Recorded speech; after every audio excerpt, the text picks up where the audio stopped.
Hi hello నమస్తే welcome to our channel. నేను మీ చార్మి.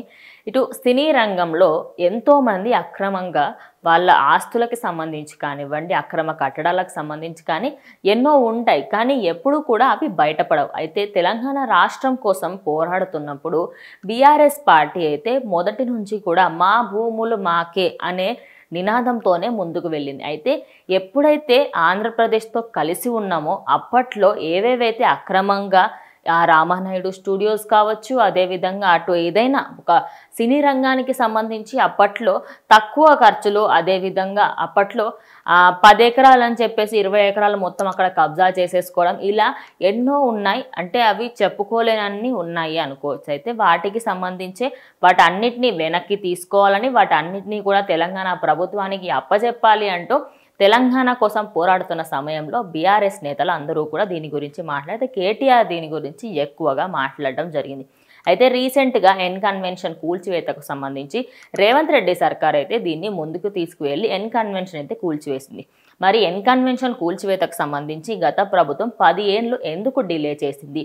మరి అదే విషయానికి సంబంధించి ఇప్పట్లో అంటే సమంత వాళ్ళ కోడలు కాకపోయినప్పటికీ తాను కోడలుగా ఉన్నప్పుడు, నాగార్జున కోడలుగా ఉన్నప్పుడు, నాగచైతన్య వైఫ్గా ఉన్నప్పుడైతే తనని చేనేత కార్మికులకైతే బ్రాండ్ అంబాసిడర్గా చేయడం జరిగింది. మరి ఎన్ కన్వెన్షన్ కూల్చివేతకు సంబంధించి ఎందుకు కూల్చివేయలేరు?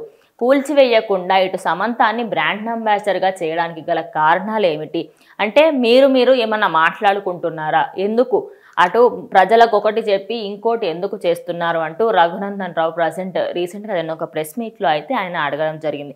అయితే టాలీవుడ్ రంగాలకు సంబంధించి ఎన్ కన్వెన్షనే కాకుండా అప్పట్లో కొన్ని సర్వేలు చేయగా మెగా హీరోలు, అదేవిధంగా అందరూ టాప్ మోస్ట్లో ఎవరెవరైతే హీరోలు ఉన్నారో, అదేవిధంగా హీరోయిన్లు, డైరెక్టర్లు మరియు ప్రొడ్యూసర్లు వాళ్లకు ఎన్నో అక్రమ ఆస్తులు తెలంగాణలో ఉన్నాయని, అదేవిధంగా ఎన్నో చెరువులను, ఎన్నో గవర్నమెంట్ ల్యాండ్లను కూడా కబ్జా చేసి అటు ప్రభుత్వం తీసుకుందని, వీటన్నిటికీ సంబంధించి ప్రశ్నిస్తూ, అదేవిధంగా అటు కేటీఆర్ని డౌట్ పడుతూ, మరి ఇన్ని రోజులు మీరెందుకు రియాక్ట్ అవ్వలేదు దీనిపైన? నాకు దీనికి సంబంధించి మీకు ఐటీ రంగం పైన, అదేవిధంగా మీకు ఇటు టెక్నాలజీ పైన ఫుల్ నాలెడ్జ్ ఉంది కదా, మరి గవర్నమెంట్కి సంబంధించి మీరెందుకు ముందు యాక్షన్ తీసుకోలేకపోయారు? ఇప్పటి వరకు ఎందుకు వెయిట్ చేశారు అంటూ రఘునందన్ రావు అయితే చెప్పుకొచ్చారు. మరి దానికి సంబంధించి ఇటు కేటీఆర్ అయితే ఇప్పటివరకు ఎలాంటి రిప్లై ఇవ్వలేదు అనుకోవచ్చు. మరి ఇంకొద్ది రోజుల్లో ఆయన రిప్లై ఇస్తారా లేదా, లేకపోతే దీన్ని చూసి చూడనట్టు వదిలేస్తారా అనేది వేచి చూడాలి.